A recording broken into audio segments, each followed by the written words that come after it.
মাথায় কাপড় দিয়ে রান্না না করলে নাকি শয়তান পেশাব করে, খাবারে বরকত হয় না, একথা কতটুকু সত্য? আমার এশার নামাজ একটু দেরিতে মানে 9টা বা 10টার দিকে পড়তে ভালো লাগে, তাতে কি আমার গুনাহ হবে? সংসারে সবসময় সুখ অসুখ বিপদ আপদ লেগেই থাকে, এ থেকে মুক্তির উপায় কি? আমি গর্ভবতী, আমি খুব খারাপ স্বপ্ন দেখি, এতে কি আমার গর্ভের সন্তানের ক্ষতি হবে? আমার বিয়ের বয়স 5 বছর, আমার কোনো বাচ্চা নেই, কি আমল করলে বাচ্চা হবে? ঘুমানোর সময় বালিশের পাশে ফোন রেখে ঘুমালে অনেক অসুখ হয়, কিন্তু আমি তো অ্যালার্মের জন্য মোবাইল সাথে রাখি ফজর নামাজ পড়ার জন্য, এখন আমার করণীয় কি? 4 রাকাত ফরজ সালাতে ভুলবশত 2 রাকাতে সালাম ফিরিয়ে ফেললে করণীয় কি? মেসেঞ্জারে লিখিত কবুল বললে কি বিয়ে হবে? ওযু করার পর চুল দেখা গেলে কি ওযু ভেঙে যাবে? ব্যবসায় বদনজর লাগলে করণীয় কি? চলুন তাহলে আর বিলম্ব না করে আমরা আপনাদের যে সমস্ত প্রশ্ন ইতিমধ্যে পেয়ে গেছি সেগুলোর উত্তর দেওয়ার পালায় প্রবেশ করি। তামান্না আক্তার তানজিন আপনি লিখেছেন, আমার এশার নামাজ একটু দেরিতে মানে 9টা বা 10টার দিকে পড়তে ভালো লাগে, তাতে কি আমার গুনাহ হবে? তবে বাকি 3 ওয়াক্ত নামাজ কখনো দেরি করি না।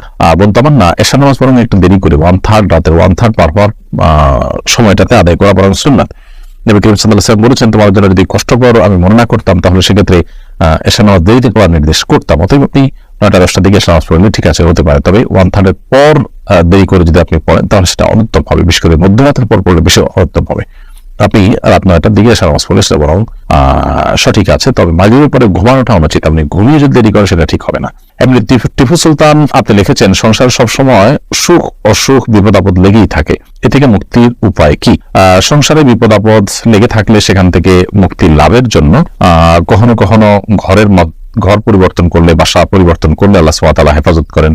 আর এমনিতে সবাই আল্লাহর কাছে তওবা করবেন, ইস্তেগফার করবেন, কোনো গুনাহের সাথে সম্পর্ক থাকলে সেখান থেকে বেরিয়ে আসার চেষ্টা করবেন। সালমান অপটিক্স এই আইডি থেকে আপনি লিখেছেন, ব্যবসায় বদনজর লাগলে করণীয় কি?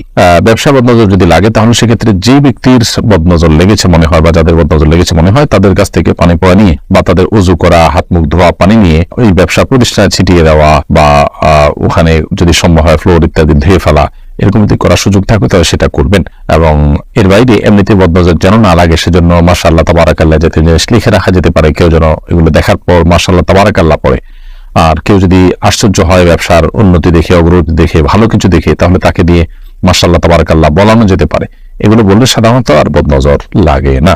মাহিয়া আপনি লিখেছেন, ওযু করার পর চুল দেখা গেলে কি ওযু ভেঙে যাবে? ওযু করার পর যদি চুল দেখা যায় তাতে ওযু ভঙ্গ হবে না, কারণ আসলে ওযু ভঙ্গের সাথে চুল দেখা যাওয়ার না যাওয়ার কোনো সম্পর্ক নেই। ওযু ভঙ্গের সাথে মূলত অপবিত্র হওয়ার সম্পর্ক রয়েছে, অর্থাৎ যদি কেউ ওযু করার পর তার পবিত্রতা নষ্ট হয়, সেটা পেশাব পায়খানা করার মাধ্যমে হতে পারে, কিংবা বায়ুত্যাগ করার মাধ্যমে হতে পারে, ঘুমের মাধ্যমে বায়ুত্যাগের সম্ভাবনা তৈরি হয় তার মাধ্যমে হতে পারে, রক্ত ইত্যাদি বের হওয়ার মাধ্যমে হতে পারে। কিন্তু চুল দেখা গেলে এখানে আসলে শরীরের কোনো অপবিত্র বস্তু সেখানে বের হওয়ার মতো ঘটনা ঘটে না, যার কারণে এটি ওযু ভঙ্গের কোনো কারণ নয়। মা বোনদের ওযু করার পর চুল দেখা গেল, মাথার কাপড় খুললো, এমনকি পোশাক আশাক পরিবর্তন করলেন, তাতেও কিন্তু ওযু ভঙ্গ হবে না। আনয়েড এআইডি থেকে আপনি লিখেছেন, আমি গর্ভবতী, আমি খুব খারাপ স্বপ্ন দেখি, এতে কি আমার গর্ভের সন্তানের ক্ষতি হবে? স্বপ্ন কি দেখছেন সেটার উপর আসলে নির্ভর করবে যে আপনি কি স্বপ্ন দেখছেন, এর ব্যাখ্যা কি হতে পারে। তবে আপনি খারাপ স্বপ্ন দেখছেন দেখেই আপনার গর্ভের সন্তান ক্ষতিগ্রস্ত হবে বা ঠিক এরকম মনে করে কোনো কারণ নেই। অনেক সময় এই জাতীয় স্বপ্ন শয়তান দেখিয়ে থাকে মানুষকে শুধুমাত্র পেরেশান করবার জন্য, অর্থহীন স্বপ্ন হয়ে থাকে। তো আপনার স্বপ্নটা আসলে কি ধরনের এবং কোনো ইন্ডিকেট করছে কিনা, ইন্ডিকেট করছে, যেটা ইন্ডিকেট করছে সেটা হওয়ার সম্ভাবনা আছে, তারপরে এগুলোকে হলফ করে বলার কিছু নেই। আপনি আল্লাহর কাছে পানা চাইবেন যে আল্লাহ, এই স্বপ্নের কোনো অনিষ্ট বা ক্ষতির আশঙ্কা থাকলে আপনি সেখান থেকে আমাকে রক্ষা করেন, বাস সেটুকু ইনশাআল্লাহ জন্য যথেষ্ট। আহমদ জুবাইর আপনি লিখেছেন, আমি বড় কোনো সূরা পারি না, যদি মোবাইলের মাধ্যমে সূরা শুনি তাহলে কি পরিপূর্ণ সওয়াব পাওয়া যাবে? অবশ্যই আপনি কোরআন কারীমের তেলাওয়াত যদি শুনেন, সেটা মোবাইলে হোক আর অন্য কিছুতে হোক, অবশ্যই সওয়াব লাভ করবেন। তবে নিজে তেলাওয়াত করলে যেমন সওয়াব হয়, শুনলেও সওয়াব হয়, সেই সূরাটা যদি লাইভ শোনা হয় সেটা অধিকতর উত্তম হয়, অধিকতর ইফেক্টিভ হয়, এটা বলাই বাহুল্য। তবে রেকর্ডেড তেলাওয়াত যদি আপনি মোবাইলে শুনেন তাতেও ইনশাআল্লাহ সওয়াব পাবেন। আছিয়া খাতুন লিখেছেন, 4 রাকাত ফরজ সালাতে ভুলবশত 2 রাকাতে সালাম ফিরিয়ে ফেললে করণীয় কি? 4 রাকাত ফরজ সালাতের দ্বিতীয় রাকাতে যদি আপনি সালাম ফিরিয়ে ফেলেন, যদি মনে পড়ে যে আমি ফরজ সালাতে আছি, জোহরে আছি, আসরে আছি, কিংবা এশায় আছি, 4 রাকাত বিশিষ্ট, অথচ আমি দ্বিতীয় রাকাতকে চতুর্থ রাকাত মনে করে সালাম ফিরিয়ে ফেলেছি বা শেষ রাকাত মনে করে সালাম ফিরিয়ে ফেলেছি, তাহলে সাথে সাথে উঠে যেতে হবে। সালাম ফিরিয়ে ফেলেছেন, তৎক্ষণাৎ মনে পড়েছে, আপনি উঠে যাবেন, উঠে আর 2 রাকাত সালাত আদায় করে তারপরে আপনি তারপরে শেষে সিজদা সাহু দিবেন। আর যদি সালাম ফিরিয়ে ফেলার পর আপনি কথাবার্তা বলা শুরু করেছেন বা উঠাউঠি হাঁটাহাঁটি করে ফেলেছেন, তারপরে মনে পড়ে, তাহলে আপনাকে ওই সালাতটি নতুন করে আদায় করতে করতে হবে। এমনি শহীদ রাম লিখেছেন, মেসেঞ্জারে লিখিত কবুল বললে কি বিয়ে হবে? না, মেসেঞ্জারে কেউ প্রস্তাব পাঠালো আর একজন কবুল বললে বিয়ে হবে না, বরং ফিজিক্যালি উপস্থিত থেকে প্রস্তাব এবং সম্মতি থাকতে হবে, তারপর বিয়ে সম্পাদন হবে। তাহিদ তানুর আপনি লিখেছেন, আমার বিয়ের বয়স 5 বছর, আমার কোনো বাচ্চা নেই, কি আমল করলে বাচ্চা হবে? বিয়ের বয়স তো 5 বছর হয়েছে, কিন্তু বাচ্চা কাচ্চা নেই। আপনি আল্লাহ তাআলার কাছে সাধারণভাবে ইব্রাহিম আলাইহিস সালাম, যাকারিয়া আলাইহিস সালামের যে দোয়া সেটি পাঠ করবেন, রব্বি হাবলি মিনাস সালিহিন, রব্বি হাবলি মিন লাদুনকা যুররিয়াতান তাইয়্যিবা ইন্নাকা সামিউদ দুআ। এই জাতীয় দোয়া যেগুলো আল্লাহ তাআলার কাছে যেগুলোর মাধ্যমে নিবেদন করে ইব্রাহিম আলাইহিস সালাম এবং আল্লাহ নবী যাকারিয়া আলাইহিস সালাম এবং ইব্রাহিম আলাইহিস সালাম তারা উভয়ে আল্লাহর কাছে সন্তান লাভ করেছেন, ঠিক একইভাবে আপনি আল্লাহ সুবহানাহু ওয়া তাআলার কাছে এই সমস্ত দোয়ার মাধ্যমে সন্তান লাভ করার জন্য চেষ্টা করতে পারেন।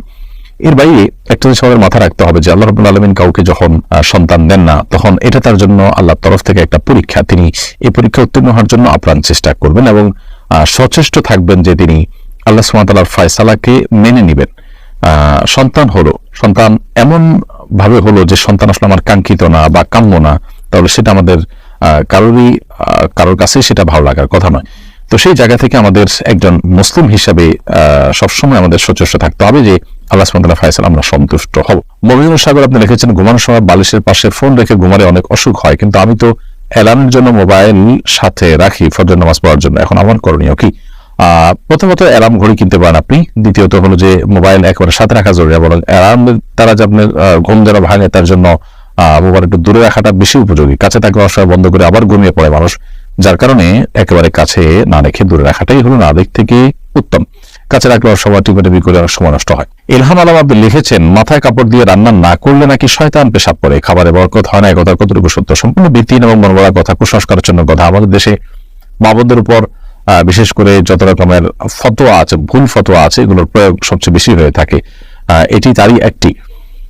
রান্না করার সাথে মাথায় কাপড় দেওয়া আসলে কোনো সম্পর্ক? আপনি হালাল খাবার রান্না করছেন আপনার ঘরোয়া পরিবেশে, সেখানে আপনার মাহরামরাই আছেন, শুধুমাত্র গায়ে মাহরাম কেউ নাই, তবে সেক্ষেত্রে মাথায় কাপড় দিয়ে রান্না করতে হবে, এটা মোটেই জরুরি কোনো কাজ নয়। এমনকি ঘরোয়া কাজ, গৃহস্থলী কাজ করার সময় মাথায় কাপড় দিয়েই থাকতে হবে মহিলাদের, এমন কোনো বাধ্যবাধকতা নেই। এগুলো একেবারেই আমাদের মন গড়া কথা। মারুফ খান লিখেছেন, আমি মজা করে এক জ্যোতিষীর কাছে হাত দেখাই, জ্যোতিষীর কথা আমার মনে তৎক্ষণাৎ কিছু প্রভাব ফেলে, এদিকে আমার ঈমান চলে গেছে। আল্লাহ মাফ করুন, আপনি যদি জানেন যে তার কথায় বিশ্বাস করা ঈমান পরিপন্থী, তাহলে সেক্ষেত্রে আপনার সেখানে যাওয়া এবং দুষ্টুমি করে হলেও মজা করে হলেও তার কাছে হাত দেখানো, এই কাজগুলো আপনার অন্যায় হয়েছে। এর জন্য আপনার আল্লাহর কাছে তওবা করতে হবে, এবং আপনি যদি তার কথায় বিশ্বাস করেন এবং তার কথার উপর আস্থা রাখেন, তাহলে সেক্ষেত্রে ঈমান চলে যাওয়ার মতো কাজ হয়েছে। আল্লাহ মাফ করুক। আপনার তওবা করলে ইনশাআল্লাহ আল্লাহ তাআলা মাফ করবেন আপনাকে। আর যদি শুধুমাত্র